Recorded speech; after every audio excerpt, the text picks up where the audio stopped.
Today is Saturday, May 14th, 2022. My name is Ernest Smith, and I'm interviewing Cloteal Davis Haynes for the Commemoration and Contextualization Initiative. We're on the University of Texas at Austin campus in the Moody College of Communication Studios. Thank you, Ms. Haynes, for agreeing to this interview. My pleasure. This interview is being recorded, and the unedited copy will be housed at the Moody College of Communications. Please know that if there is anything you do not wish to discuss, I will honor your wishes. If there are topics you wish to discuss and I haven't asked about them, please do bring them up. Lastly, if we need to take a break to get a drink of water or for any other reason, just let me know. Will do. Okay. So I'm going to begin by talking about before you came to UT. Then we're going to talk about your UT experience. And then we're going to go into talking about your post-UT experience. Okay. Okay. So let's start with your growing up in Houston. Can you tell me a little about your childhood and family? Yeah, I grew up in Houston, Texas. I have one brother, older brother, a couple years older than me. My father was a businessman. He owned and operated two cleaners, one in Fifth Ward, Texas neighborhood, and in Houston. It's sort of the north side of Houston. And then one on the campus of Texas Southern University. I actually was born and grew up until maybe about age 5 or so, maybe 7, in Fifth Ward. And then my family, like many other black families in Houston, moved to what's called Sunnyside, on the south side of Houston, not far from where the Astrodome and was built, and now Reliant Stadium. There was a pretty huge migration to Sunnyside when I was about 7 years old. Went to the kind of unique thing about that, where when we were growing, when I was living in Fifth Ward, we lived with my grandmother, my father's mother. But many, many younger families then were able to buy their own homes, albeit those homes cost about $5,000 at that time, but it was significant for them. And we moved again to Sunnyside, and it was a new, booming, wonderful community for black families at that time. It really grew. We had our own school systems and so forth. Of course, at that time and for a long time, our communities were completely racially segregated in Houston. All my public schools, every single one, was racially segregated. We went to, of course, our churches, which was our strongest community organization, was racially segregated, blacks only. And so my world was a black world from the time that I was born, really pretty much through high school. Any stories growing up you would like to share that impacted your life? I can think of a couple of things. Maybe the first thing I'll share is that, and I wasn't thoroughly aware until I left Houston and came to the University of Texas, but I will share this. We had fabulous teachers, fantastic teachers, smart teachers who made sure we were made aware of the classics, that we read, from a math standpoint, or now what they call a STEM standpoint. Those teachers did a lot with a little. And I never knew at the time, because we all were living that. But they prepared us for competition that we never knew we would have, to go to places like the University of Texas. I felt incredibly prepared when I came here, but I was afraid that I wasn't, because I didn't know. You don't know what you don't know. So to think about coming to the University of Texas and being in an environment with a mostly white community of students and faculty and staff, it was nerve-wracking. And I didn't know if I would be good enough. But what I learned is that our teachers were magnificent, and they prepared us well. The other thing I will share is that, my parents worked hard to make sure that we also were introduced to all kinds of things and activities to broaden our horizons. My brother and I both took piano lessons at an early age. When I was in the 5th grade, my mother absolutely insisted that I would participate in the brand new string orchestra program at my elementary school. I had no idea, I didn't know anything really about string instruments or anything beyond the piano. But she insisted, and so in the 5th grade, I started playing the violin. Well, that happened to be a major player for me in my life because I went on to play violin all the way through high school. I took private lessons from the orchestra director at Texas Southern. And when I was 15, still in my racially segregated high school, Worthing High School in Houston, something major happened for me. And that was the sole black, and actually first black member elected to the Houston School Board, a woman by the name of Hattie M. White. Ms. White, as the only black member of the school district, began to challenge the school district about desegregating. I mean, the law was not on her side at that point. The law was on the side of segregation. So while schools remained segregated throughout my entire high school career there, or my time in high school, she was able to get a little bit of concession out of the school board that affected me. So when I was 15, she got the agreement of her colleagues on the school board to call for the desegregation of something called the Houston All-City Orchestra. This was a big deal. This was a very prestigious organization. They would travel internationally, playing all over the world. And Ms. White got them to allow some students to audition, some black students to audition. And so my teacher encouraged me to audition. My parents encouraged me to audition. I guess I was the only one a little nervous about going through that process, but went through that process and again was quite surprised to learn that I made it. So went into that, it was that, by the way, was my very first integrated setting ever. What year was this? This, let's see, I was 15, so that would have been 1965.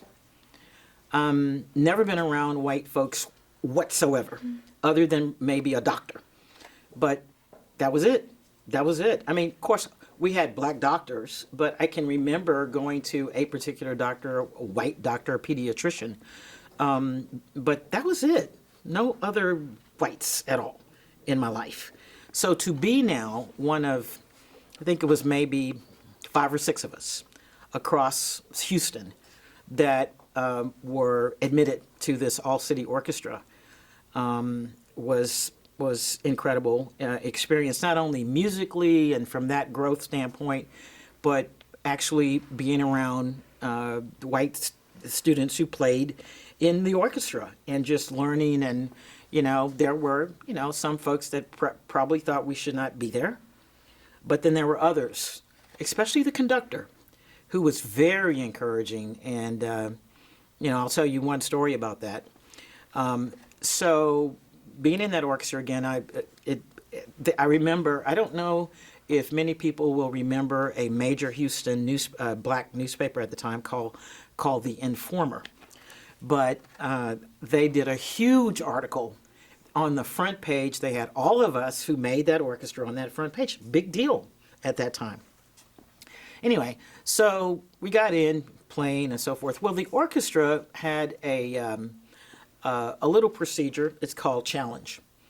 And what you would do in orchestra challenge is the conductor would say at the start of the practice, rehearsal, are there any challenges? Any challenges? And after seeing some of this happen, I particularly wasn't very fond of the guy who said, I was in the second violin section. You have the first violins, you have the second violins. I was in the second violin section, and I challenged a guy who was in the first violin section. And in a challenge, you get to play or say, I'm going to challenge you, John, on this piece, this section. He looked flabbergasted. But he also went, all right, go for it. I played my little piece, put down my instrument. Now it was John's time. John was horrible. And so it was great. I still remember it today because this is how it worked. Because it was up to the conductor, not everybody else, the conductor. I played, John played. And then the conductor said, switch. Switch. So I moved up to the first violin section that way. But anyway, that whole all-city orchestra thing really just helped my confidence, but it also helped me build my playing ability. Because believe me, they were playing the literature that we weren't playing at Worthing, okay? And we just didn't have the same opportunities. Our little Worthing High School orchestra was no way ever going to get to that level. And it was really through that process, honestly, that I believe I was able to hone my talents, that I did actually receive a music scholarship to come to the University of Texas. Wow. Wow.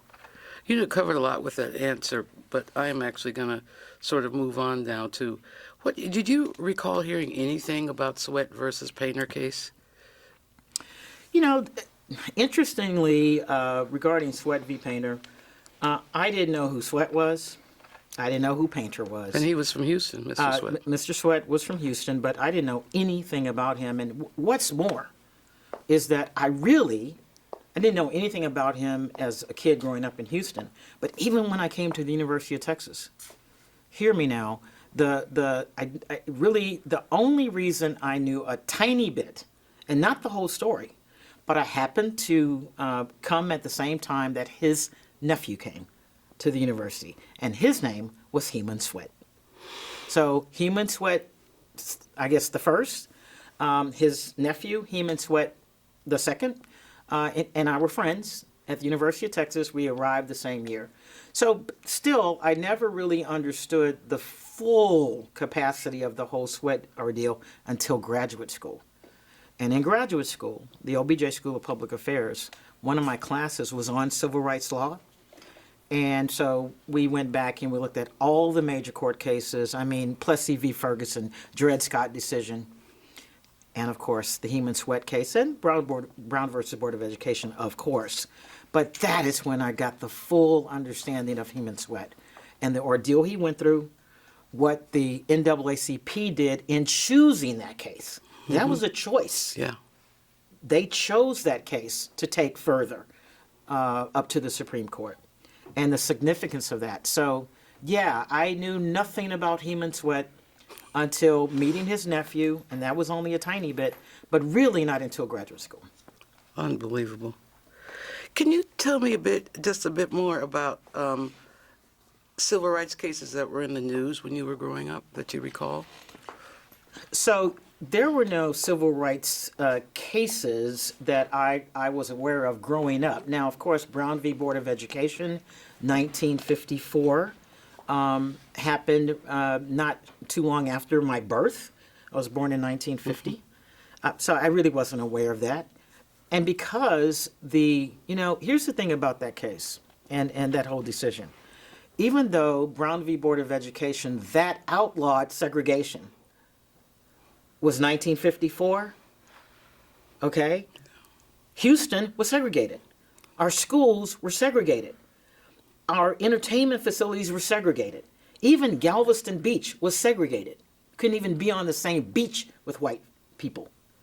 So that case didn't play out in my reality and the reality of many people that were discriminated against in this country. And why was that? I mean, and I don't want to get preachy or teachy about it, but the Supreme Court made a declaration. Well, those decisions have to have some sort of implementation mechanism. And widely across particularly the South, and certainly in Texas, They didn't want to implement that. There was just not the commitment to doing something about it. And it took forever. Remember now, the 1964 Civil Rights Act came in 1964, 10 years after Brown. And of course, that had a few more implementation mechanisms built into it. But growing up as a child through high school, I can't even tell you that I was aware of the Brown decision at all. I What can't tell you about that I was. voting rights, which also came up when you were growing Voting up? rights came up in '64. So now no, the Voting Rights 65, Civil Rights Act 64, Voting Rights Act, you're right. The Voting Rights Act was 65. Meant nothing to me. I mean, just not, just, now I'll tell you what had more of an impact. Not those laws per se, but those who pushed for those laws. So certainly Martin Luther King and that whole movement and Rosa Parks, we were aware and we would talk about and we would celebrate the movement that was going on. But let me tell you what caused that. The fact that it was the first time I could look on my television and see people demanding their rights. Before, without television, we wouldn't have known about it. What about locally in Houston? Not necessarily laws, but just activities people were doing around civil rights. You know, I had the great fortune of my church at the time. Our pastor, Bill Lawson is his name, was very active in He civil was rights. indeed. Yes, and so from the pulpit, he would talk very frequently about what, as a community, we needed to do, and the church's role in civil rights, and it's Can I just back required up? of us. That was the name of the church, Lawson Church? Wheeler Avenue Baptist Church. Wheeler Avenue. That was my church. And again, just many of the advances, I would say, from Houston came from the church, as it did in many other cities and states. But so those kinds of activities where local political movements made advances in the civil rights movement itself, came from the church and from people like Bill Lawson, who were dynamic leaders that spoke out and also had the ability to bring others around to make those great advances. So I would say that more on a local level, people like Lawson, people like Hattie M. White, that first elected black school board member, they had baby steps, but they had major impact. Speaking of Wheeler Avenue Baptist, I'm familiar with their activist tradition there. I was curious, in growing up, what were like your parents' and your parents' friends' reaction to these, calls to be for civil rights? I mean, was it something that your parents encouraged, or they wanted you to stay away from it because they were worried about it, or? No, I think that my parents and their particular generation, of course, they grew up during the Depression and just some very tough times. I think that my parents and others of that era just welcomed it and were excited. Why? Because what they saw was change, positive change for their children. So whatever they could do in supporting us and those kinds of activities, they did that. And it was clear to me that, I'm fairly outspoken, okay? And I feel that came from having supportive parents who encouraged me to be whatever I could be and not let race be something that held me back from what I wanted to try and go for. So no, I think that many parents at that time were welcoming of the changes that were going on, across the country. Wow. Okay. So we're going to talk a little bit about your UT experience, if that's okay. If there's something else about your before UT you wanted to add, Well, the only thing I will, let's put it this way, as a more of a shaping experience before I arrived at UT. Let's talk about 1968. The year I graduated from high school and the year that I came to the University of Texas. 1968, Martin Luther King was assassinated. April. Now why I remember that? is because that all city orchestra that I told you about, we had a major concert that night. And we had gotten the news about Martin Luther King not too long before that. I remember sitting down in my chair, and the guy sitting next to me, who I also challenged and beat,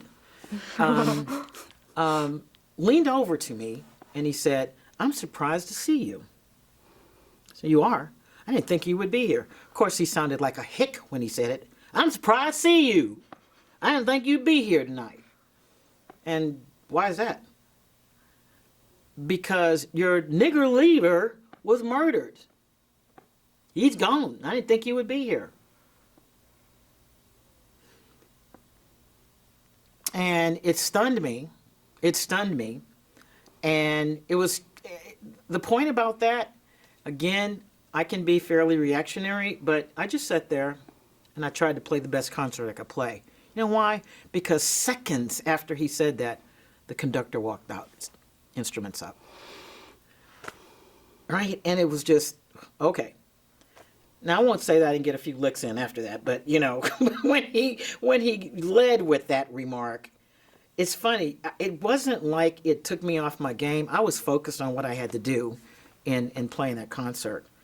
But afterwards, I gave him a few choice words, which he ran away and didn't want to deal with me.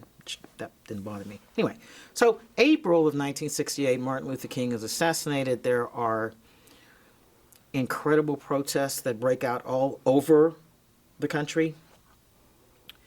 Certainly Houston, all major urban areas, just you know, all sorts of things.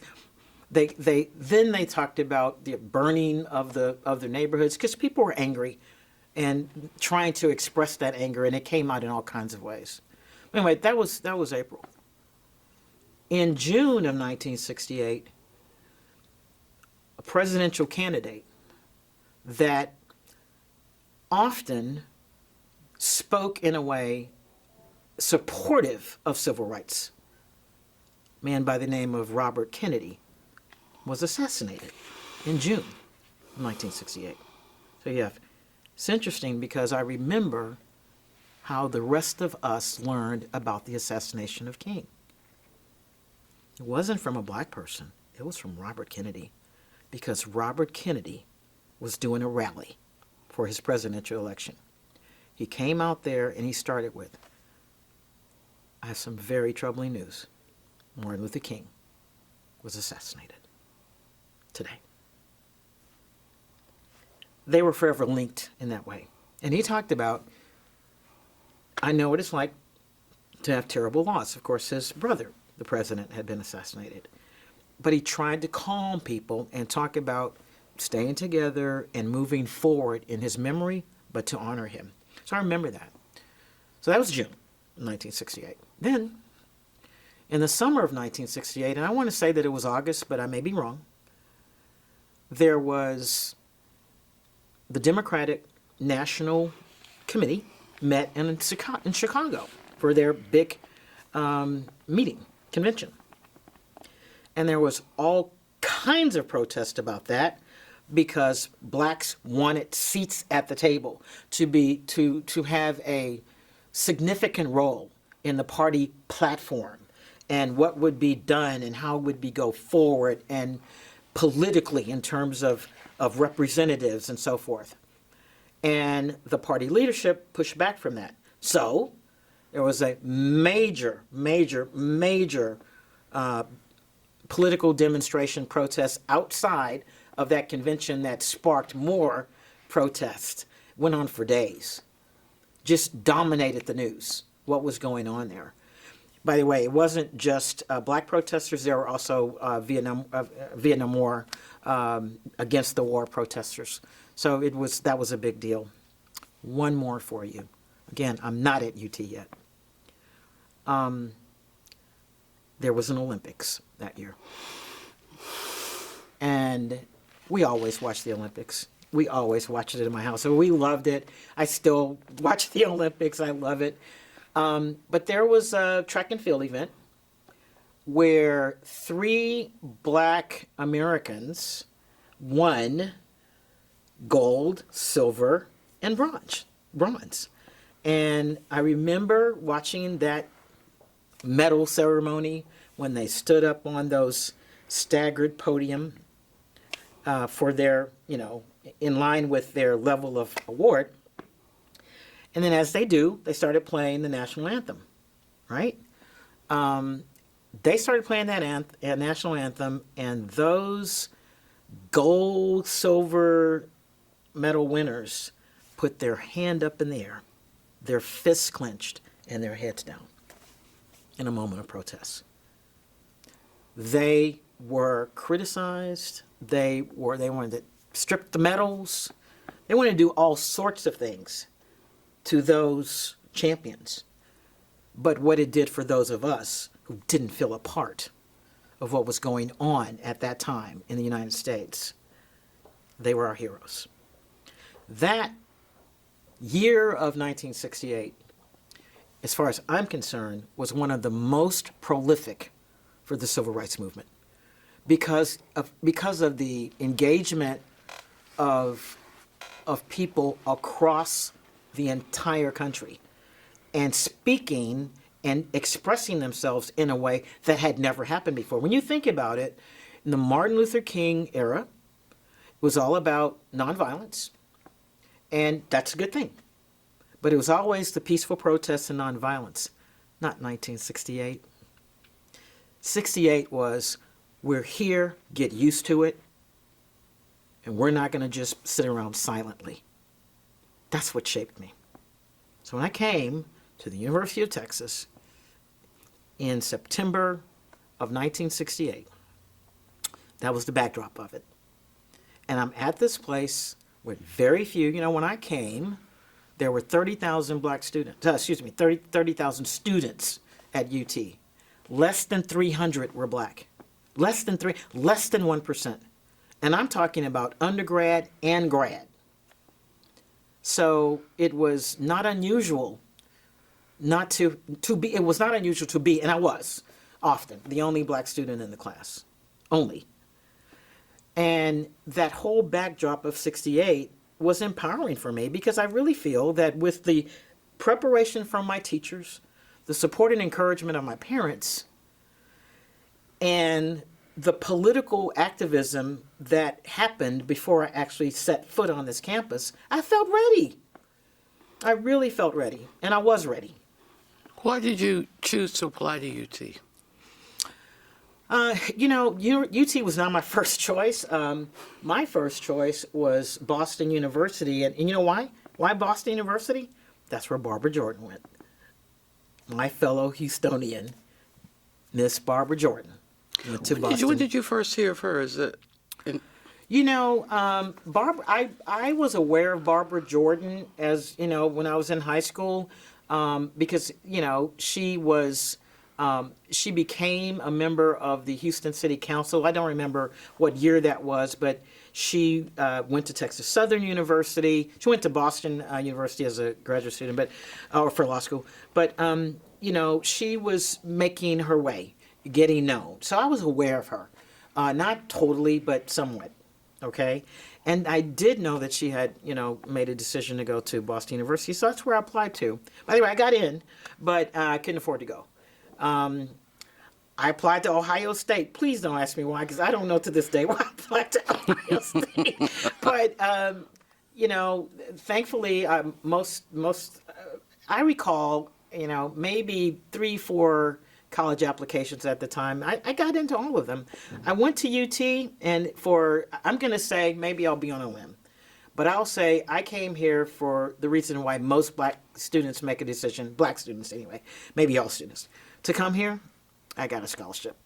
The financial aid. I mean, it is the number one reason for choosing where you're going to go. It's what kind of financial assistance, if you need it. Now, maybe you don't need it, but for most students, they need financial help. I got a scholarship, a music scholarship, and this is where I ended up coming. So it was the scholarship. It was the money. It was the money. How did your family feel about you coming here? My family felt supportive of me coming here. I mean, again, they were proud, that I got the scholarship, and at the time, again, I didn't really know anything about. I didn't know. When I became aware of the University of Texas, this is unfortunately quite sad. I didn't know anything about UT until 1966. Now, what happened in 1966? A man went up on the tower and shot a bunch of people, and it made national news. That is absolutely the first time I was ever aware of the University of Texas. And it was in a sad way, a tragic way. But that's when I became aware of it. I didn't know anything about it. My older brother went to Texas A&M, and he actually went in 1966, the same year of that tragic incident. But actually, that happened in the summer of 1966. My brother hadn't actually arrived at Texas A&M yet. But that's how I became aware of the University of Texas. Wow. And you said your family was proud. What was the reputation of the school? I guess you didn't even have any sense of the reputation. I had no sense of the reputation of the university. Zero. I didn't know about sweat. I mean, it was just like any other white school. So I really didn't know anything. My parents, if they did, they didn't share anything with me about that. Let me just say, even more so, our high school counselors didn't say anything about it. I would say that our counselors, by and large, I'm being clear that, I want to be clear that I'm talking the counselors.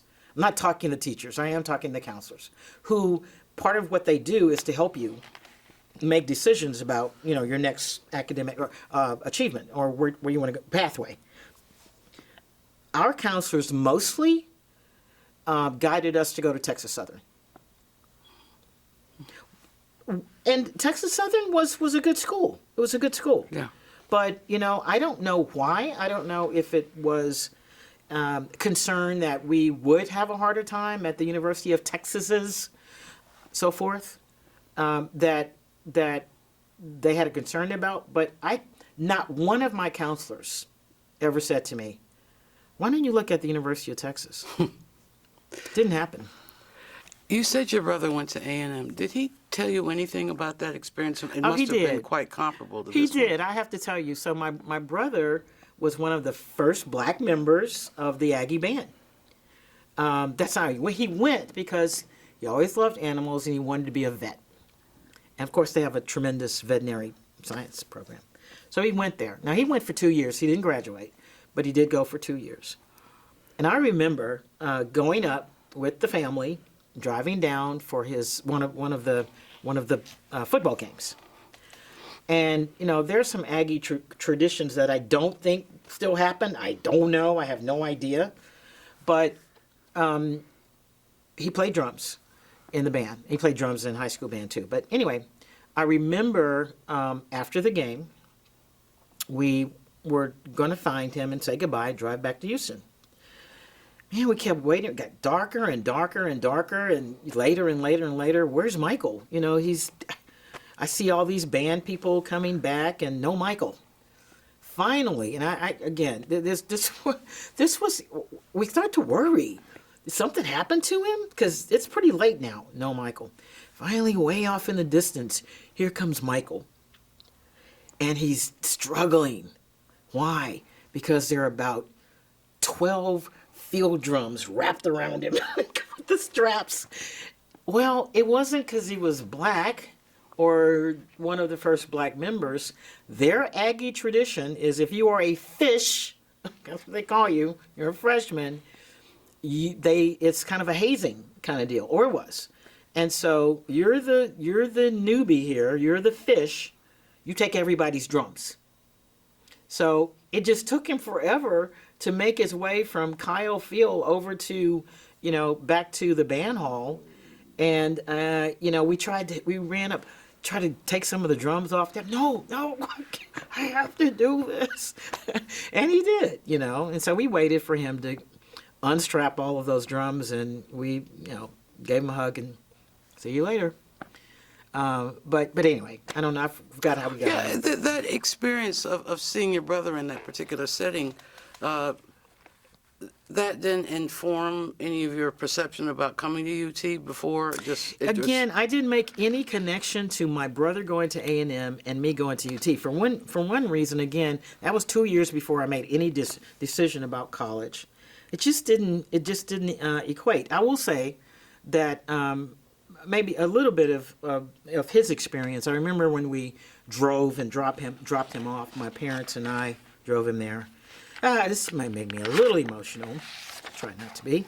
But my father took him aside and said, "Look, Jackie Robinson, when he came to be a baseball player for the Yankees, he either somebody told him or he just made up his mind. I'm not going to react. I'm not going to react." The first black player for major leagues, Jackie Robinson. He had been in the Negro Leagues, but he was brought up to play for the Yankees. And it wasn't the Yankees, it was the Dodgers, I think. And my father said Jackie Robinson took it for a year, spat upon, people throwing things on him, pitchers trying to hit him at the bat on purpose. They did, do that. There's a thing in baseball that I learned about called spiking, where you take your spike and you shove it into somebody to try to injure them, to get them out of the game. He took that. My dad said, "Son, he took it for a year. He didn't react. Just do your best." Sorry.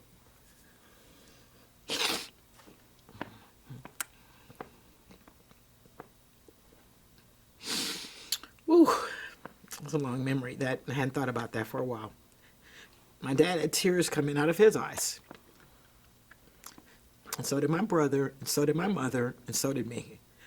We left him there with the hopes that he would be okay. Just couldn't be sure. Didn't know what he would run into. College Station, 1966. So anyway, that I would say that I thought about that. It didn't have the same, like, fear. I didn't have fear about coming to UT. I did not have fear. I would say that I may have had, some concern, even though I told you that we had great teachers and so forth. I wanted to, I was a little concerned, what would I find? What would it be like to be not in an orchestra, but in a classroom situation, competing with white students. Like that I'd never done before. So, what were your first impressions of campus when you arrived at UT? Really white.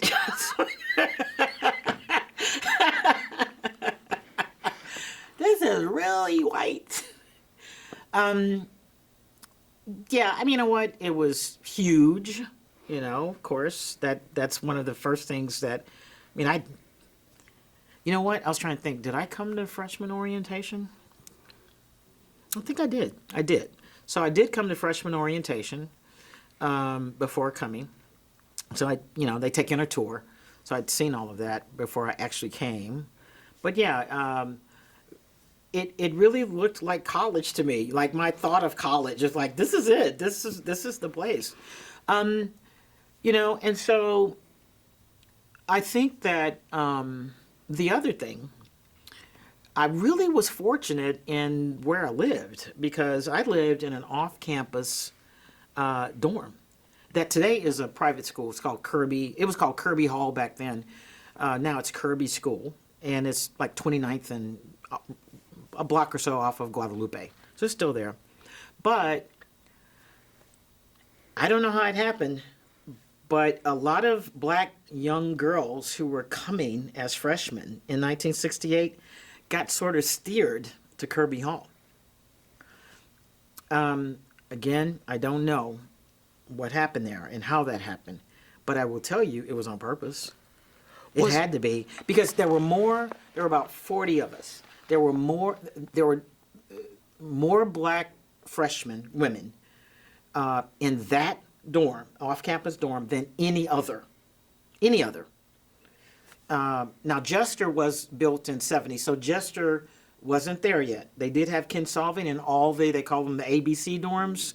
The women's, Carruthers, what are they called? Or maybe the names have changed, but they refer to them as the ABC dorms. And then they had the housing cooperatives, Almitra's cooperative, White's cooperative for black girls. But we were steered not to Kinsolving, we were steered, or even the ABC dorms, we were steered to Kirby Hall. And I'm saying that because so many of us ended up there. But couldn't have been better for me, because that was my home. That was my family away from him. Still made lifelong friends there. We're still friends to this day. And because we all showed up at Kirby Hall in 1968. We had my precursors group did a tribute to 1968 in a 50-year tribute to 1968 in 2018. So we had a reunion of our Kirby Hall group, and it was fantastic. Fantastic. Some people I hadn't seen in a very, very long time. But anyway, being around those women was the support that I needed and they needed to deal with what we were going to deal with in our classes. Because when you would walk from 29th in Guadalupe and you're walking to your various classes, I can assure you, you're not going to see any black people whatsoever. Just not. And then when you get to class, you're not going to see any black people whatsoever. I didn't have any classes with my Kirby Hall friends. The schedules were just different. So, generally speaking, most of us were the only in our classes.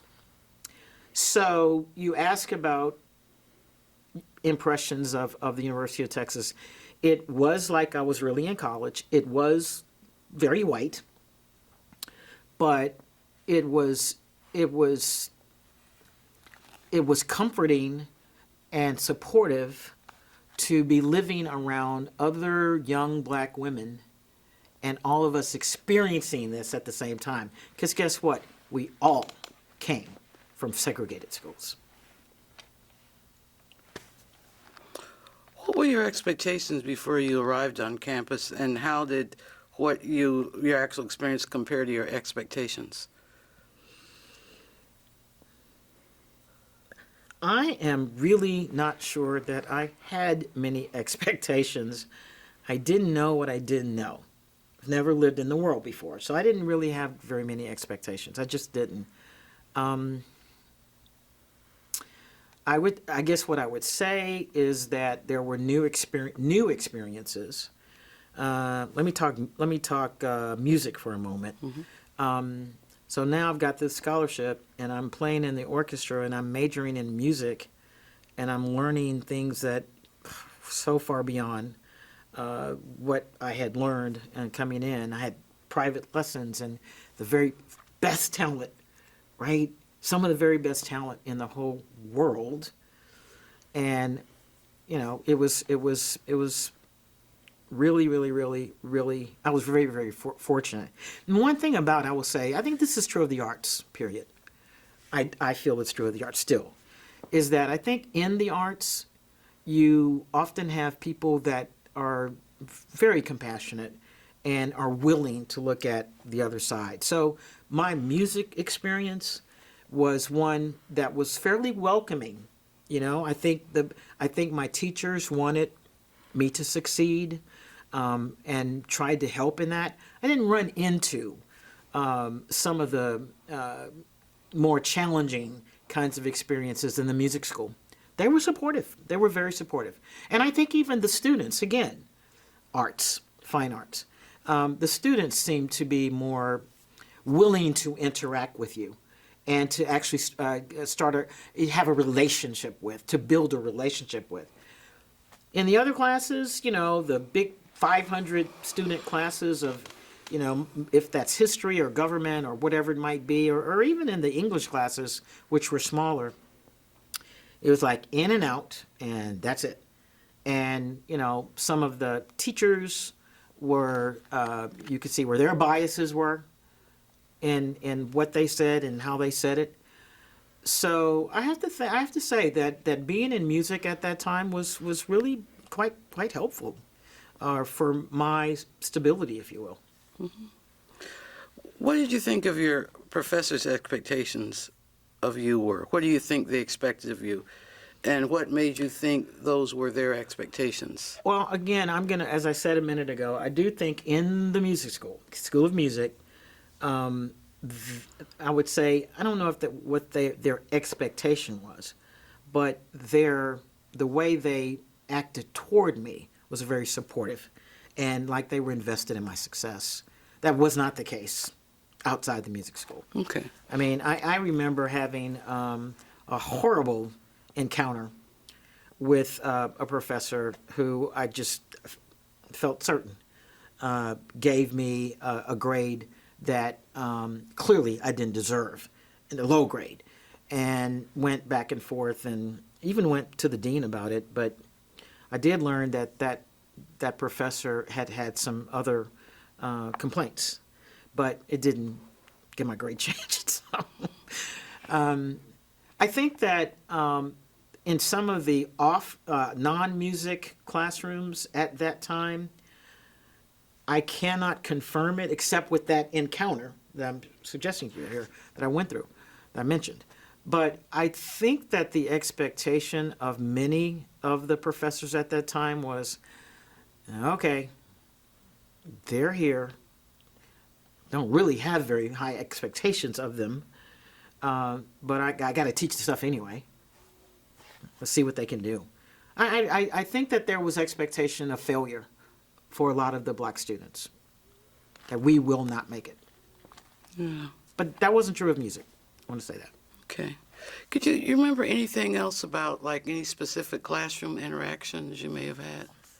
You mentioned the professor who was, after we're off camera, I'll ask you who it was because I think I know. I don't who it even was. remember. I don't remember. There was a professor when I was here, and I was told not to take him because he said African Americans had a smaller brain size, and so we couldn't get higher than a C from him. And so I was told That by the wasn't black him. students, don't Okay. take him. Okay. All right. Oh, you cut that out. But what was your question about the other? My question was, can you remember any classroom interactions in particular, either with students or with professors, good or boy. bad?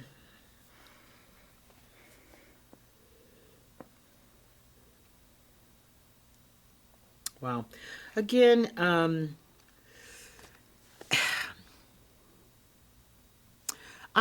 I will not be answering your question, but I'm gonna put it in context. Okay. That's the best I can do because I really don't remember anything that just other than what I've already shared. 1968, right, and 69. I mean, my years in college were the volatile years of protests. And so what was kind of interesting as I think back on it is the student body itself was making demands and protesting. So there were a lot of campus protests. I went to every one of them. Okay. And I will say this, here's just a relatable fact to the music. You know what I wanted? I wanted to be a Broadway musician. That's what I wanted. I'm playing in Broadway orchestras. I love Broadway, and I wanted to do that. But what I found out as a music major is that the students, I don't know if this is probably true of the vocalists too, but certainly the instrumental musicians would practice 8 hours a day, 10 hours a day, and I simply was not going to do that. I just wasn't going to do that. And one of the reasons is because there was so much going on at the time. You know, all of those protests, all of those demonstrations, all of those demands were going on. Black, white, Latino, we were all out there saying, we want something different. So you really felt a kindred with all those students, you know. So we were talking about you said classroom. That's why I wanted to have a different context, because maybe not so much with the professors, but with the students, I felt tremendous camaraderie with, because we were all kind of beginning to push back on the so-called system and make demands of the time. Now, clearly, the white students were more focused. They were supportive of civil rights changes, but they were more focused on ending the Vietnam War. The black students were more focused on civil rights issues. But we all went to each other's rallies and we all got tear gassed together, which is what they did at the time to break up those protests. So there was some real, again, I can say, just some camaraderie, and not just the expectation that I'm black and they're white and there's a gulf between us that we just cannot ford. That gulf is there. Well, really wasn't the case. Not when I came. Do you remember a particular protest you went to? I went to every one. Okay, I'm just telling you. I went to many. Let me tell you about one. Mm-hmm. Okay, since you raised that. I want to say that it was 69. I want to say it was 69. I remember getting a phone call from an upperclassman about, hey, we're going to meet,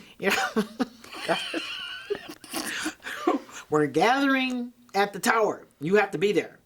We're getting all the black students. We're going to meet at the tower because we want our demands met. We want our demands met. And I'm going like, oh, am I going to be on TV? I don't know. Anyway, I went. And there were a number of black students out there. So here is what it kind of, I think this is what really was maybe the major motivation of that particular day. In 1969, excuse me, there was a terrible incident at Kent State University. Vietnam War protests, and I think it was 4 students were killed by the National Guard, and made national news and so forth. And I remember at the time there were flags lowered in honor of those students that were murdered. They were lowered at University of Texas and a number of other places, universities. I don't know about non-universities, but they were lowered, and as they should have been. Not long after the Kent State incident, there was an incident, a protest at Jackson State, black school, HBCU. And there were, I don't remember how many students were killed, but at least one, and perhaps more, were killed at Jackson State. And our little group said, we want these flags lowered at the University of Texas to honor the Jackson State murdered students. And the university pushed back, and they didn't do it. And so I got that call. I got that call from that upperclassman that said, you need to be there, you get up, we're going to go to the... So I went. And we're down there protesting and, talking about lowering this flag, and this is not right, and blah, blah, and the other demands we had. We had a list of 10 demands, but one of them was that day was about lowering the flags. And, oh, by the way, that call was that we're going to take over the president's office. I forgot to say that. We're going to take over the president's office. That made me a little nervous, but anyway, I went. So we were downstairs and we went up the tower, and oh my gosh, we're banging on the door of the president's office. And we, under some control, security was there, and they picked people from the maddening crowd to come in. The president, I think his name was Bryce Jordan. I'll have to look it up to see who the president was at that time. It doesn't matter. The point is, a few students were allowed to come in that office, and were able to voice whatever. So I was in there. I was in that office. I wasn't an upperclassman, so I wasn't talking, but I was in there. And we said what we wanted, talked about our demands, and talked about lowering that flag and all that. And he sat there, he listened, and then they ushered us out. Also in there at that time, because they had called her in, was this wonderful woman, Almetris Duran, who was in the Dean of Students office at the time, a black woman who at one time had been the house mom of a black residence called a co-op, a housing cooperative, that was a tremendous place. It was at one point in the early undergraduate years, 50s and early 60s. That's the only place black women could live, was in the cooperatives, Almetris and Whitus. Not the other dorms. There was a lawsuit, threatened lawsuit, that resulted in Kinsolving and the other dorms being desegregated. But anyway, this is 69. And when I came, Mrs. Duran, they called her Mama Duran, was not the house mother of Almetris Co-op anymore. She was in the Dean of Students office. And Mrs. Duran was fabulous. She made it her business to meet us, meet whoever the new black students were, come over here, come to her office, do your homework over here. Do you need a tutor? What did you need to succeed? Do you need financial aid? Just really was incredible. There is a story I'd like to tell you about Almetris Duran later. But this particular day, Miss Duran was sitting in there, in that president's office. He had called her over there because we were all acting up, right? So she was in the office. We leave, we're escorted out, go back downstairs, still kind of keeping up ruckus. And Miss Duran finally comes out. She comes down the stairs, she comes over to us, and Miss Duran, what happened? What is he going to do? Where are we? Miss Duran said, well, after y'all left, the president said, Almetris, what do we do? These students they're not going away. You know, they're keeping this up. What should we do? Now, Miss Duran, by the way, may have been 4 feet. She little, but powerful. So she said, and I remember this like it was yesterday. She said, when he said that, Almetris, what must we do? She said, so I looked him in the eye and I said, Mr. President, you better lower that flag. And within an hour, the flags came down to half-mast. That was a formative experience for me. Like I said, I was younger, but and not a leader, but part of that. And so you talked about the protest. I think that one sticks out more than any of the others that I was involved in. But I was involved in most of them. There was a real tragic one. I was studying at the they call it Flan Academic Center now. We called it the AC. Mm-hmm. And I was studying, sitting facing the tower, and this big crowd started gathering there. You know, in the what do they call it? It's the little area behind the tower, not the front part that is the West Mall, whatever they call that mall area. It's not the part facing south, the part facing north. There's a little courtyard. There's vending machines and stuff over there. I don't know if you, but anyway, so I saw a crowd gathering there, and this was probably more like 71-ish. So our crowd gathering, and I went, it's protest. Through studying, ran over there, pushed my way to the front like I normally do. I want to be right in the front. Horribly, they were gathered because a young man had jumped. Yeah. You remember that? Yeah, I was walking by that day. I remember that. Crutches, right? That's exactly right. Yeah. And I remember going through, pushing my way forward, and I walked right up on that guy. Right up on him. And I went, I didn't run to protest as much after that. It really affected me. Really affected me. Yeah, me But too. at any rate, I do want to say, go back to Miss Duran for one moment. I know this is not in the questions, but so It is kind of. I spent two. I lived 2 years. I lived at Kirby Hall, the off-campus dorm I told you about. Met great friends. My junior and senior year, though, I lived in what we then called Almitra's Co-op. You know what? We're here. It's right. It's right. A neighbor of this building we're in. That's exactly right. They had 6 women's cooperatives. They were all together, and so Almitra's could house about 40 girls, and so me and some of my friends from Kirby Hall moved into Almitra's. Of course, with a co-op, it's more affordable because as your rent is not as high because the women who live there do all the cleaning, they do all the cooking, and you do it on an assignment basis. So it's a very affordable way. Fortunately, we don't have those on campus anymore. I hate that. But anyway, so I lived there for 2 years, and then when after I graduated and in the summer before I went to graduate school. No, I take that back. First of all, my first year, I'm just living there.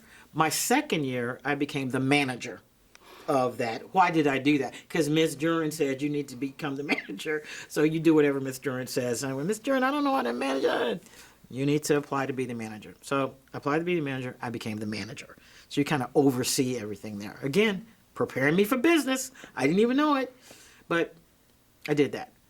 The summer before I went to graduate school, the person who oversaw all the co-ops for years in housing and in the food, what do you call it, housing and food service department,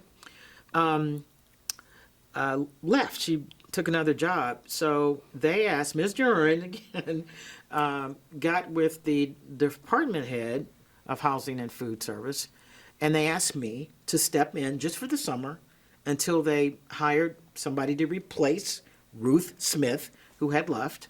So I managed the whole housing co-op program at the University of Texas for a summer, right before I went to graduate school. I'm a contractor. I own a construction company. My best customer, I've had a meeting with my best customer, and I am going to try to name I'm going to say that this was around 2008 or no, that's not right. It's something like 2006. And I'm meeting with my best general contractor customer, and they're telling me about a new project that they're doing. And they've done a lot of UT work, and they were going to be building a new residence hall, a new dormitory.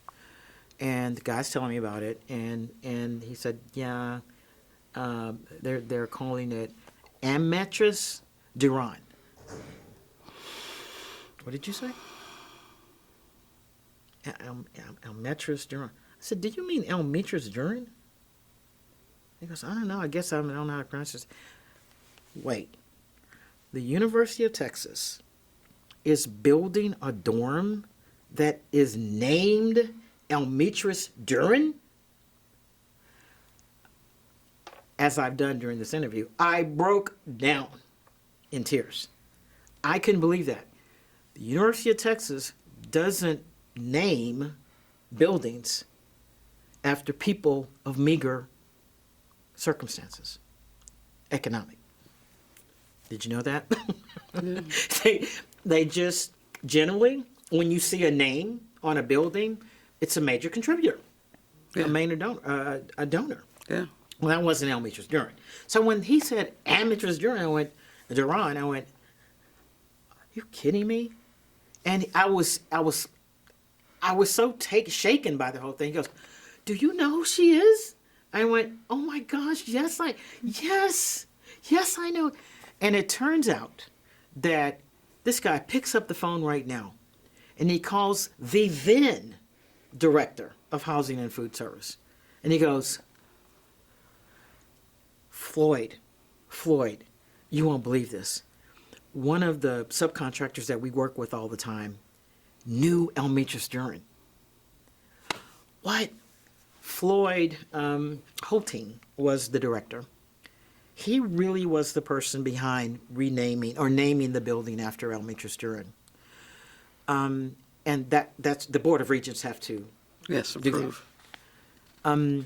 But the problem was, at that time, think about it again, 2006 or so, nobody around here knew her or Yeah. knew of her. She'd passed away Yeah. in the 90s.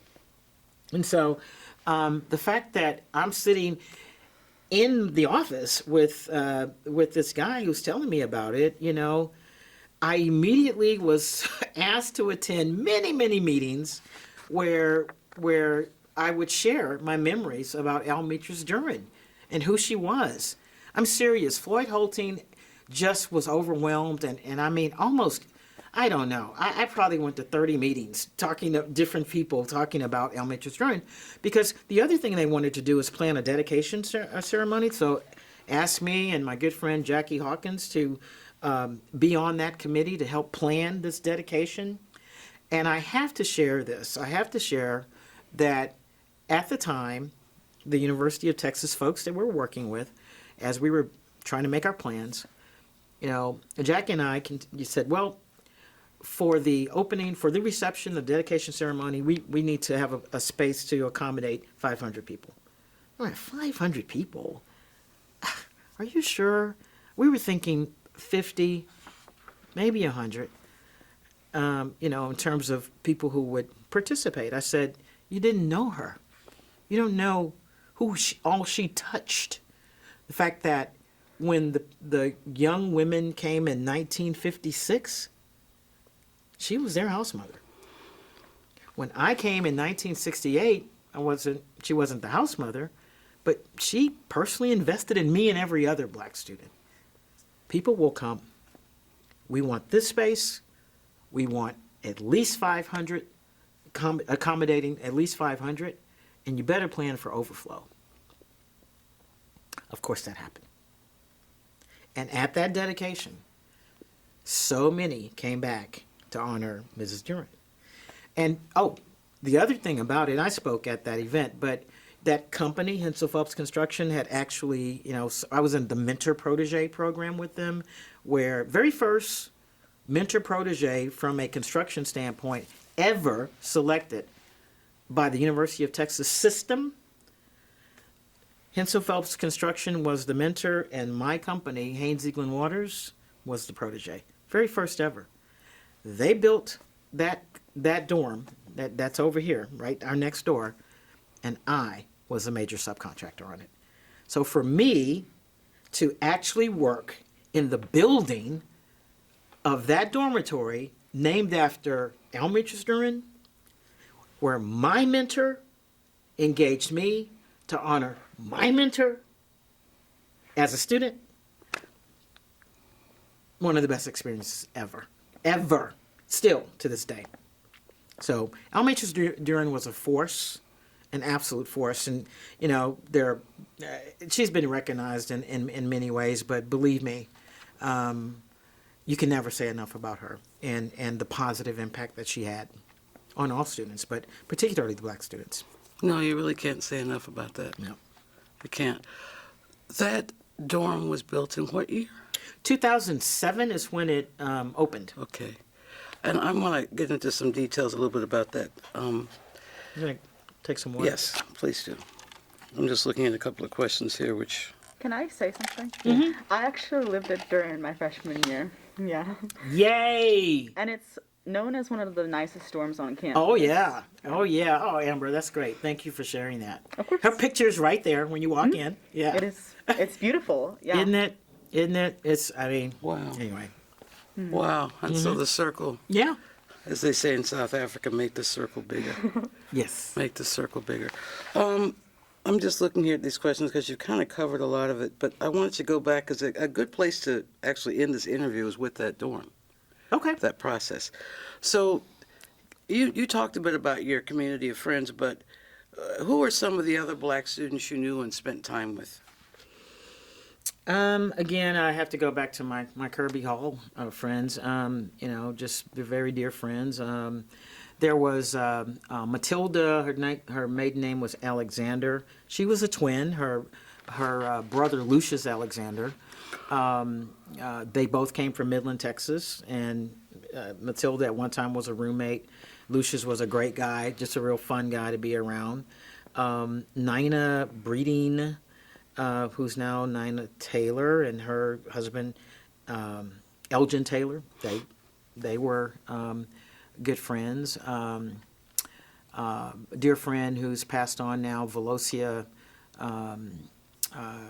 Kebe. She was Walker Kebe. She was here with us. LaFay Davis. What's LaFay's married name now? Oh, darn it. York. She's a York. So many. I mean, I did, there were a few guy friends that, I was pretty close to, too. Again, married one of them. Don Haynes. And, I don't know. I'll forget, various names, but What did you do for entertainment back in those days? What did we do for entertainment? Mm-hmm. We had great entertainment. Okay, let me tell you about it. Okay, so one of the things we really enjoyed, and a lot of people enjoyed, were the union dances. The union would have dances on either Friday night or Saturday night. Everybody looked forward to it. It was, and you know what? It was multicultural. I mean, everybody, it wasn't like the black union dances. I mean, it was the union dances, but they were well attended. People had fun. It was just a big draw. Now, we also had parties in apartment buildings and party rooms and stuff like that we would go to. There were the fraternity step shows and those and those kinds of activities. I would say that we didn't lack for entertainment. We did not. I was kind of a party girl too, so I roamed around. Did not lack for tremendous entertainment. I noticed in your picture that you had the fro. Oh yeah. at that time, and I was, because that was like the transitional era of the fro, where people started wearing them, but there were still people who didn't wear them. Was that considered some sort of statement the way you wore your hair? Of course. Are you kidding? I didn't come in with an afro, but I got one pretty quickly. Let me tell you my afro story. All right, since you brought it up, I had a pretty big one. I cannot tell you what the year was, but I can tell you the story. At the time, okay, now my maiden name is Davis. Start with that. So I'm Cloteal Davis at the time. At that time, Angela Davis was on the 10 most wanted lists of the FBI. And they couldn't find her, right? Remember, she taught at Berkeley and so forth. And then Angela Davis had a huge, beautiful afro. Well, I had a huge afro, and I was a Davis. And I already told you what? I went to all the protests. Remember that? Yeah. My mother and grandmother came down to visit me. And at that time, and perhaps you remember this goes way back, but there was something they called a dinner theater, where you could go, you could have dinner and see a play. And I thought my mom and my grandmother would enjoy that, so we went to this dinner theater. I go up to get our tickets at the ticket place when you walk up. So, your name? Cloteal Davis. So she's looking there, and she finds the ticket. She's staring at me, and she said, "Are you Angela Davis?" And I started to say, of course, but, my mom and my grandmother are there, and I didn't want to draw them to, but I'm going, if I were Angela Davis, would I even say I was Angela? She was on 10 most wanted lists.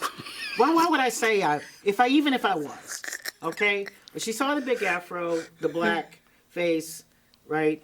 and the Davis part, and just, are you Angela Davis? And I said, no, I'm not Angela Davis. I wasn't happy about that she'd asked me. No, I'm not Angela Davis. So I give my tickets. We go in, have a seat. Now, we're at the part of the evening where they're about to start the show. So all the lights go off, right? It's dark in there. And then I remember, I pointed toward the stage there because the show's getting ready to start. And all of a sudden, when you're in like a movie theater, it's dark and somebody opens the door leading to the outside and that light pours in? That happened. An outside door opened, the light poured in, and 3 cops came in. Came right to my table, asked for my ID. She called the cops on me. She thought I was Angela Davis. And again, at that time, I could really resist. Let's put it this way. I didn't keep my mouth shut a lot. So I really wanted to let them know what I thought about this. But again, my mother, my grandmother are with me. And I thought better of, I better behave myself and, not make a big deal out of this. Whatever they're saying and whatever they're asked for, just do it. And so I did. So they looked over my ID and all of that. Perhaps because my mother and grandmother were there, they left. I don't know if they followed me or not, but that was because of the hair, and I wore that afro for a pretty long time, by the way, but because of the hair and because of the last name, and I don't know what else about me was made her feel she needed to call the police on me, but she did. I don't even know what to say about that one. I think I may have heard about that story. I think Cloteal was arrested for being Angela Davis. The most that ever happened to me was that if you had a 12-speed bike and you always got stopped if you were driving across campus, they assumed you stole it. And I had Yeah. yeah, Right. and I didn't get that though. I had a fro. I never got mistaken for it. I'm jealous. What were the least welcoming spaces on campus when you were here? I would say that the least welcoming place for me when I was on campus was the football stadium, because of the experience I had going to my very first game as a new freshman in 1968. University of Texas played the University of Houston, which I was obviously interested in going to since I'm from Houston. But it quickly became a uncomfortable space because of the fact that the University of Houston had a black player, who was phenomenal. He was the star. He would just make huge gains every time he touched the football, including making several touchdowns. And of course, the UT fans weren't happy about that, but I was unfortunately sitting in front of a particular student who every time that guy, and I don't know his name, but every time that fellow would take off running down the field, doing great things for the University of Houston, somebody behind me would stand up and say, "Get that nigger. Get that nigger." And, he could care less that me and my friends were right there, sitting right there, turning around, looking at him every time he would yell out that. He wasn't bothered. He didn't care. It was obviously he didn't care. And it was just not a pleasant situation. So we left. And for me, that was the first and only time I went to a University of Texas football game for a while, because things changed. And let me tell you when they changed. They first changed when my daughter, who followed in her dad and mom's footsteps, came to the University of Texas, and she, like her father, played in the Longhorn Band. My husband happened to be one of the first black players in the Longhorn Band. My daughter came along, and there were a few more black players at the time. But I did go to a couple of games when she was playing in Longhorn Band. But it was really, really, really fantastic when in 2016, our organization called the Precursors, where the organization, the membership are black students who enrolled in the University of Texas a minimum of 40 years ago. And we say enrolled because there were students that enrolled and they didn't graduate. So we are not focused on graduates of the University of Texas. We're focused on black enrollees in the University of Texas, including a number in our group that came in the very first undergraduate class of blacks in 1956. In 2016 marked the 60th anniversary of those first black undergrads. By the way, it's important for me to pause here to tell you how they got here, because that's part of the story. In 1954, Brown v. Board of Education, the Supreme Court called for desegregation of public schools. And in 1955, the University of Texas Board of Regents, I would say, realized that they needed to act in some way because of that Supreme Court decision.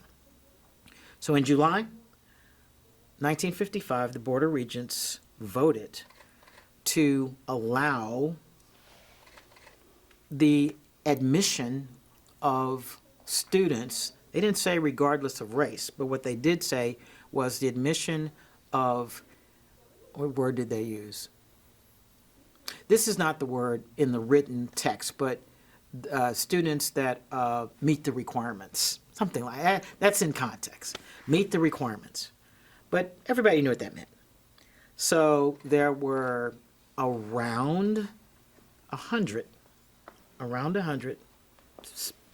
80 to 100 young black students, undergraduates, some as freshmen, some as juniors, that came in 1956 because the Board of Regents said the following fall semester, that would have been 1956, it was 55, we will allow the admission of those students that meet the requirements.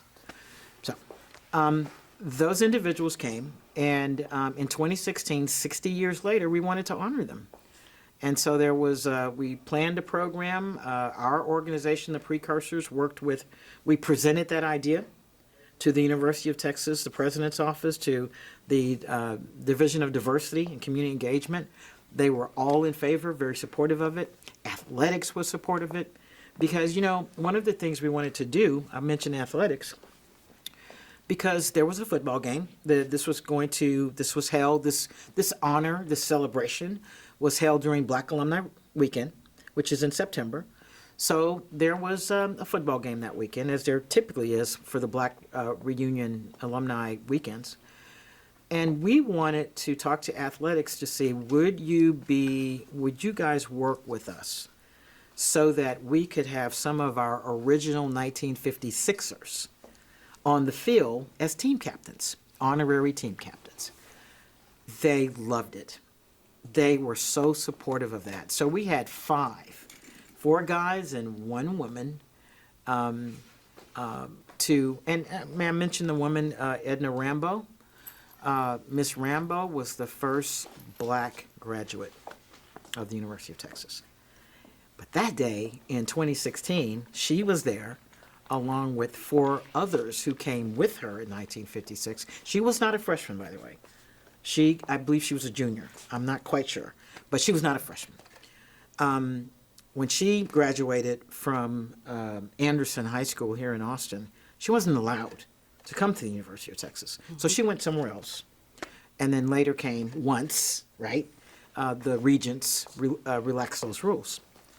Anyway, so Ms. Rambo and others, Colonel Leon Holland and Charles Miles, and I'm sorry can't remember the other names right now, but was on the field when the football team came out, and Charlie Strong happened to be the coach of the team, that particular football team of that year. And it was just an amazing time. They were on the field. And I will tell you this story. Mr. Miles, who's passed away sadly a couple of years ago.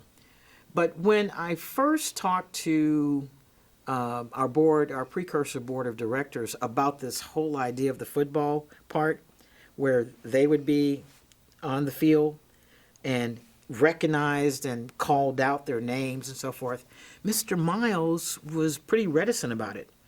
He goes, I don't know if I want to do that. And, Charles Miles was very active and everybody knew him and so forth. Mr. Miles, why not? This would be great. He goes, oh, no, I don't think, I think that the fans, the people there won't really want us to be there. Mr. Miles, of course they will. They'll welcome you. They'll applaud you. It'll be tremendous. Well, I just don't know. I don't know if that's a good idea.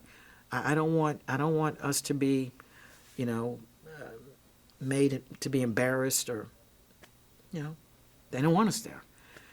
So I said, Mr. Miles, I think you're wrong, but let me ask you a question. So what if we could get Earl Campbell to be out there with you? Oh, you can get Earl Campbell. Oh, that would be great. No, that would be fantastic. They love Earl, right? So some of our members who know Earl, Earl came after me, so I don't really know Earl, but other of our members do know Earl and did know Earl. And so athletics worked with us, and some folks who know him better to ask Earl Campbell if he would stand there and be there with us. And he was. And the applause was fantastic. The other thing about that particular football game is the athletics couldn't have been just better supporters. They had buses for us to go from our hotel, our conference hotel, meeting hotel, to bring us to the game. We had reserved seats. We had just having a good time as coming back. And the whole event, the whole weekend had been marvelous. And people who said, I'll never step foot on the campus of UT ever again, were saying, I'm so glad you asked me to come. Because it was just a great weekend. I can tell you, it was wonderful. I'm told that it's one of the highlights of University campus history. I've been told that by University of Texas people. But back to that game, that particular game, I was kind of concerned about some of the older members and, being in the stands that long and so forth. So I had prepared for one of the buses to leave at halftime to go back to the hotel. And then those who want to stay can wait for the other buses. And I got word, we were going to leave. Some of them I was staying, but some were going to go on back. And I got a phone call from athletics who was saying, hang on, can you get people to just hang on for a little bit, just for a little bit before they go? There's one thing that we want them to stay a little bit longer for. Didn't tell me what, but we said, okay, good. We'll hold the bus. So during halftime, they actually put the camera on us, the precursor section, called out what we were doing and the celebration of the 60th celebration of that first group. And we go on the Jumbotron and waving and all of that. But then the Longhorn Band, when they finished their show, they spelled out the precursors. Unbelievable. The Longhorn Band spelling that out on the field as they marched off. And the athletics department, which had been the most uncomfortable space for me in 1968. Oh boy. Totally changed. Again, emotional. Sorry about that, but it was a big deal. Man. See, I wasn't going to go to any of that. I'm like, I don't want to hear about that. That is lovely. Yes, it really was. We had spoke about your part in the the building Grabbing of the water. dorm. But, here is this question that kind of interesting leads into, well, actually, the last question is going to be about your advice to the current generation. But the only question they have out here is like, tell us about your life after UT, which is a huge thing, a huge question. Yeah. But can you briefly tell us about, in particular, as it pertains to the building of the Dorm? Yeah. So, after leaving the University of Texas, this is what I will say. Although, my time as an undergraduate in particular, was spicy. I mean, I came of age at that time, so that's important. My lived experiences shaped me, whatever they were like at the University of Texas.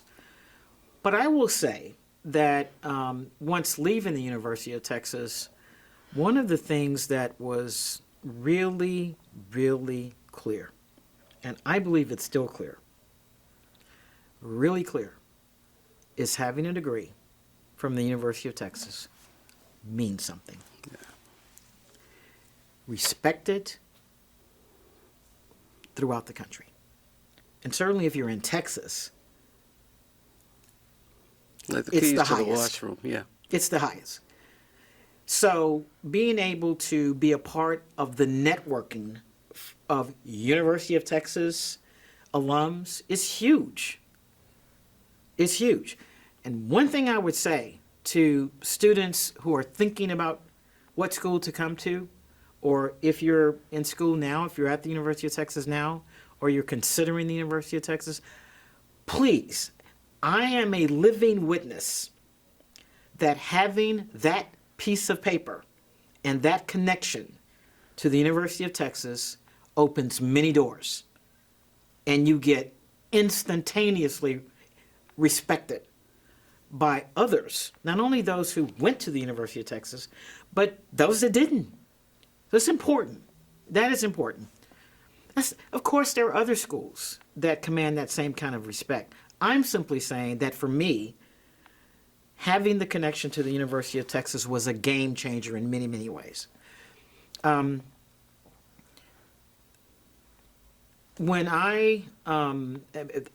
I was at the University of Texas at a very timely point in graduate school, the brand new dean of the Let me just interrupt. And you came into graduate school in what year? 75. Okay. When I went to graduate school, well, in 77, when it's a 2-year program over there, and in 77, we got a brand new dean, and they went on a, national search for a dean, got one. The dean came from the Maxwell School in Syracuse to be here at UT. Well, after about 5 weeks of being new to the campus, new to the LBJ school, he gets a call from the newly elected President of the United States, one Mr. Jimmy Carter, and he asked our new dean to come to Washington to be part of his administration. Now recall being asked as a graduating second-year student to come to a meeting with the other second years. And the brand new president said, I've asked you to come here because as students, I think I owe you an explanation about what I am doing. And I want you to know something. Other than the president of this university, I haven't told this to anybody else. Faculty doesn't know it. The staff doesn't know it. It was important that I tell you, the students, the graduating students, first. Told us he was leaving. I know it's terrible. There's been a 2-year search for a new dean. I just got here. My wife and I love it. But I've been asked to come to Washington and take over the, they called it OPM, Office of Personnel Management, and to make some massive reforms in human resources. The president personally asked me to do that, and I cannot come. But I want all your resumes. I will personally work to make sure anybody that wants to come to Washington is placed. in an area that you can grow and learn and contribute. I went. And having that that was a connection. And I found that and also very supportive faculty that I had at the LBJ school had some tremendous jobs, tremendous career opportunities in Washington, D.C.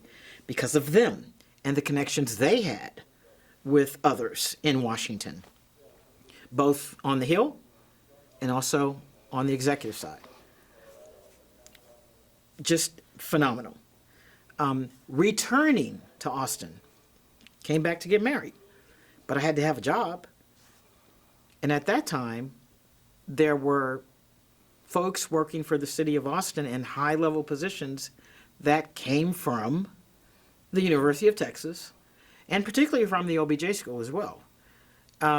No problem walking right back in to I was a division manager for the city of Austin.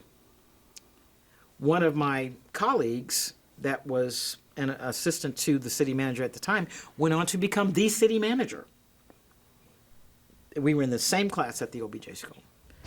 So just that connection has been very important. And when I left there after 6 years working for the city, started my own business, I've mentioned already that the University of Texas, one of my best customer, general contractor, did a lot of work or does a lot of work for the University of Texas. So he brought me along. They brought me along. I've worked on many projects from a construction standpoint with the University of Texas, a bunch. And it's just, there is a circle, a connection about that, and knowing what the University of Texas means when you're out and when you have left. That cannot be overstated. It just cannot be. I know that I try to do things to help, students or those who are looking, for placement and whatever. I'm not in all circles, but if I can do something, I'm so happy to do it. If you're part of the network, you need to do your part. See here. Is there anything else that you'd like to, any other memories or things you'd like to share? That we've touched on many, many things. We have. Well, one thing I really didn't, I kind of touched on, but I'll end with this.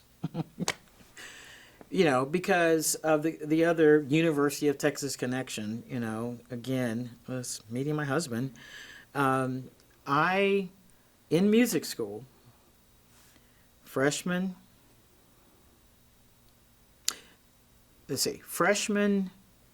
sophomore, junior. Those 3 years. Well, certainly, those 3 years. I was it. Okay? I was it. My senior year, back the orchestra. There's one thing back to the orchestra. I'm not totally sure, but I very well may have been the first black member of the UT orchestra. I think so, but haven't researched it totally. But I think that may be true. Anyway, my senior year, I go into a class. What class was that? Oh, it's called orchestration. Orchestration is where you're writing music, you're arranging music, and it's important to know the voices and what needs to happen here and there. So anyway, there were probably, I want to say that there may have been 15 students in that class. As you go up, the classes get smaller, right? And then that was my major too. So I walk into my orchestration class in my senior year. The big afro, the tie-dye shirt. Oh, and the cutoff jeans. Oh, yeah. Okay. Looking like, the typical protesting, student as a senior. I walk in there, never have seen another black person for 3 years in any of my music classes. None. there were 2 black guys in that class. Oh, by the way, I always came late. But anyway, I came in late. I sat in the front seat. But when I came in, these are 2 black guys in here. What? And so I stayed around to just meet them, right? So one of them actually was from Austin. That guy played incredible saxophone. When he graduated, he started playing for major musicians. I'm talking like Diana Ross and, just traveling the world as an incredible musician. I think his name was Ronald Brown. But it's definitely Brown. I don't remember. It may have been a Robert Brown. But anyway, he was in my class. Then there was this other guy, Don Haynes. And so he came from Corpus Christi. He transferred in because he had gone to junior college, Del Mar College in Corpus Christi, and then he came to UT. So, met them and, hey, anything I can do, whatever.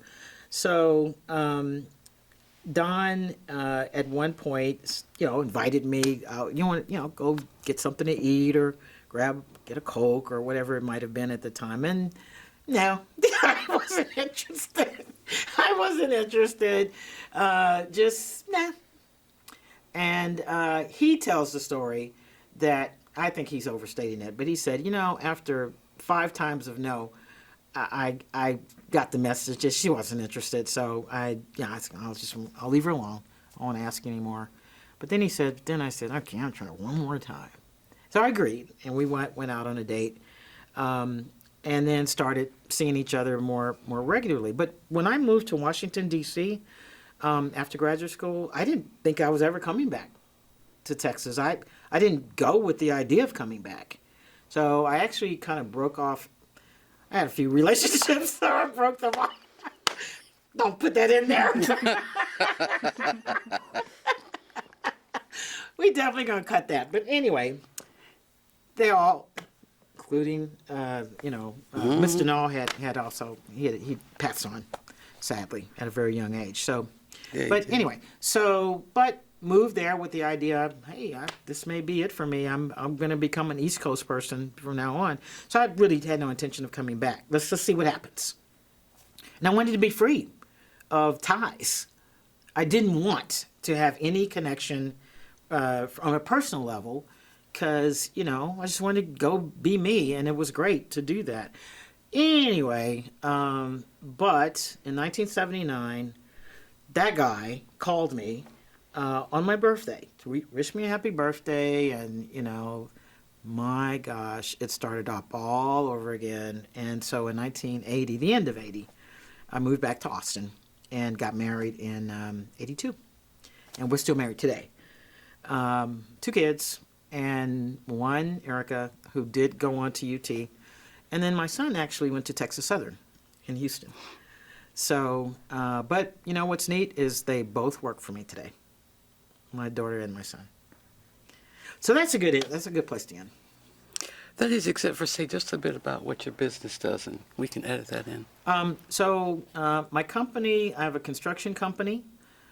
We do commercial construction. We've done a lot of projects on the campus of the University of Texas. We've done a lot of projects for public sector.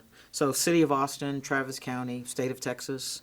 That is where most of the opportunities are for minority business is in, for public entities. They have programs, hub programs that has historically underutilized business programs that are there to engage more hubs in what they do. Of course, it took a Supreme Court case to make that happen. Another one called Richmond v. Croson, but where you are public entities. They are run by public tax money that we all pay, so there ought to be an affirmative effort to engage all business owners. So through those programs, I've had tremendous opportunities, and I've taken advantage of them to do public sector work. We also have a division that my daughter helps me very, very closely with in my business where we do minority women business consulting as also. Kind of just fell into that, and it's a good fit as well. But yeah, so we've been around about 34 years now. Wow. I think we can edit this so it fits, right? Yes. All right. I think that's. Do you Can hear I anything ask else? Yeah. a Okay. couple questions? Sure. Sorry, this is a little out of order. But you talked a bit about. I'm sorry, there's a delay. You talked a bit about your relationship with other Black female students. What was your relationship like with white students? Like, were you friends with any of them? Do you feel like they supported you? Like, what was that sort of? As I was saying, I did have several white students that I felt were friends, and I do, most of them came out of the music school because, like I said, it was just more intimate for one reason, and that sort of passion and compassion, I think, is very common in the arts. And so it'd be difficult for me to name them today, but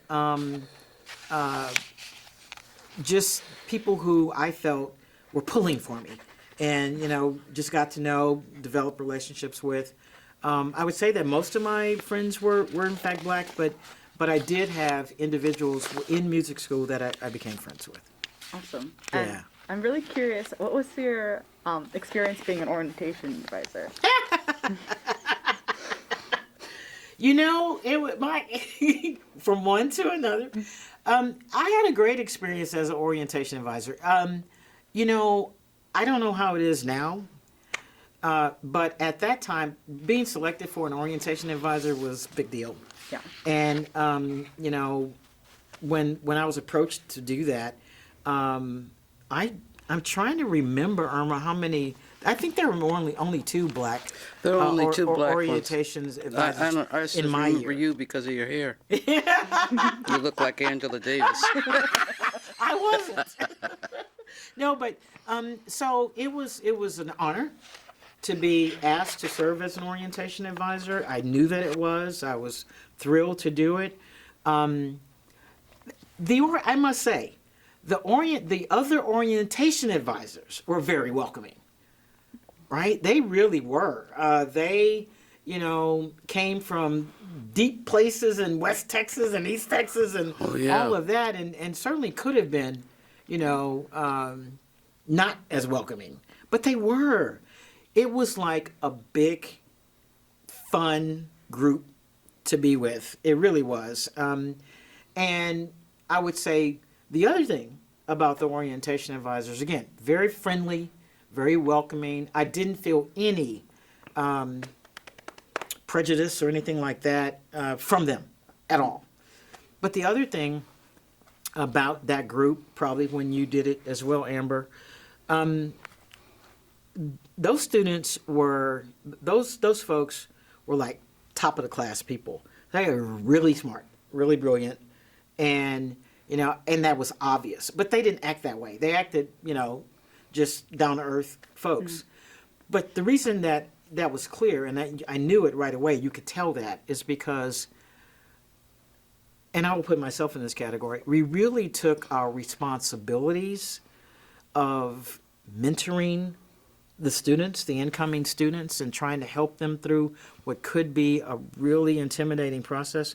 We all took that very seriously, because I think that there are a lot of students, you guys can speak about your own experiences, but you come here and you don't know what to expect, especially if you're from a smaller town, mm-hmm. and it's just this big, gigantic University of Texas thing where you might get lost and just mm-hmm. lose your way.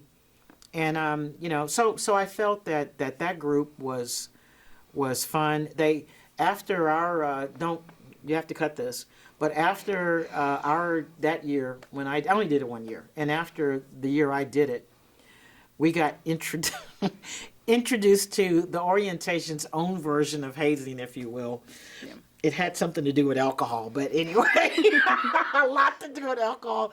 But they blindfolded us, and did you have to go through this? We did not do that. Okay, they probably cut that out. That was crazy. They're not drinking like they used to. They blindfolded us, and they took us off to, it turned out to be a bar, but this upstairs area of this place on the drag, Guadalupe, and all I know is that there was a lot of chugging going on, and but it was like just everybody's having fun, embraced, and many. Now that was a group of people where for years we stayed in contact, Yeah. and our little group still has stuff. I mean, we have reunions, and I only went to one of them, unfortunately, but we have email chains and stuff that we still kind of engage with. But it was a good experience. Yeah. Was it good for you? I had a great time. I thought it was like the best people I've ever met. And Yeah. we obviously still keep in contact. It's been like a year. But they're still really close friends with me. And a more deeper note, the university doesn't have a great history of diversity. And you saw it firsthand, like introducing students to the university. How did you feel introducing specifically people of color to the university? And sort of what was it like? Most of your students were probably white, right? Oh, And yeah. Just like Yeah. As an orientation advisor, right? So I felt a special role and connection to black and brown students when I was an orientation advisor. First of all, I think that's why I was picked. I was picked because it was that some of the people at the university wanted to make sure that the orientation advisors included people that looked like some of the incoming students. And so, I can remember having really long and involved conversations with students that came through that summer. Black and brown students that came through that summer, because they did ask me, and their parents asked me specifically about the experience, because they were concerned about their kid and what they might encounter. So I would say that I was very, very, very tuned in to connecting with those students, number one. Number two, I felt, because they shared with me, they were glad I was there, right? It felt comforting to know that I was there. And some of those students I developed long-term relationships with. Now, I've lost them over the years, but some of them, particularly the orientees of color, developed pretty good relationships with over the years. Awesome. I wonder where they all are now. Here's one. Well, the session I went to, there were a number of sessions, but this one was actually pointed out that it was more oriented toward the minority student. Oh. So it was in between the others, but Okay. I remember we picked it in particular because of that. Oh, see, I didn't remember that. And so I remember that clearly. There were other sessions. Oh, yeah. There's several over there. But this was the one. And also, I have to note, I don't know if they had that when you came in here, but I lived in Jester.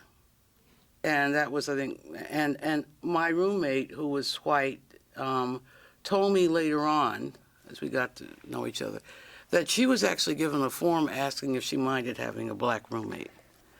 I never sure. received any form asking me whether or not I minded. I'm sure. It was the second white one I had who I'm told sure. me that, because she couldn't believe that they would ask her, because she considered herself poor white trash from East Texas, and my father was a military officer.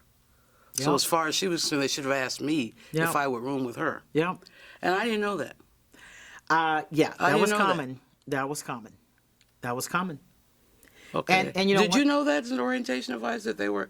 No, I didn't know it Okay. as an All right. orientation Okay. advisor. No, I Okay. didn't know that. Okay. But I know what my lived experience was, which was Yeah. all of the black kids that I knew, that especially if they were living on campus, they had a black roommate. All of Yeah. those that I knew. Yeah, I don't know what happened. I only did it 1 year. I didn't want to live in the dorms. I ended up going to co-ops where you can go wherever you want. Did you? And Okay. the other thing was, I wanted to ask you, if you remember, did they make you pass swimming in order to graduate? Oh my gosh! Look at Amber. what? Yes. Yeah, I had to tread water for 5 minutes. Amber. my God. They Yeah. made the women students, just the women students, Yeah.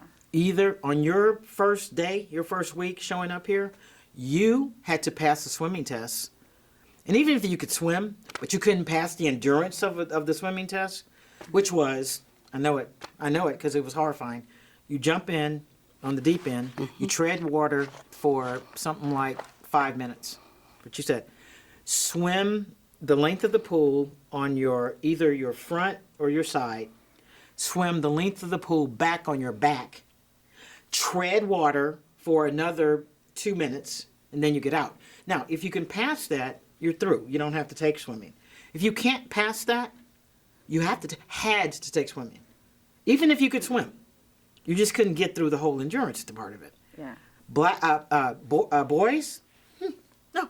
Why was that a thing? I really I cannot don't tell know. you. It All was I the know is dumbest the only thing. class I had was mostly black.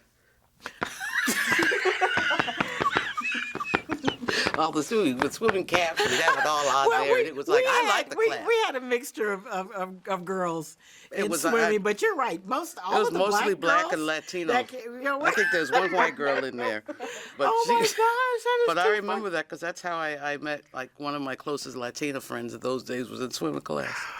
Oh, Yeah. and the horrible red swimsuits you had. Do you remember the You swimsuits? had to wear the swimsuits They and were awful. everything. Yeah, they were all. You had to wear the gym ones they gave you in the gym.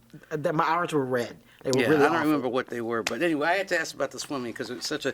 I That is can't too- find the university swears they never had that requirement. I can't find anybody who I can find no record of it, and I really want to find it. It's one of these strange things. I have. will tell you, it was absolutely required. Absolutely required. Because All girls, all women it was only had girls. to do that. It was only girls. Because they're horribly discriminatory.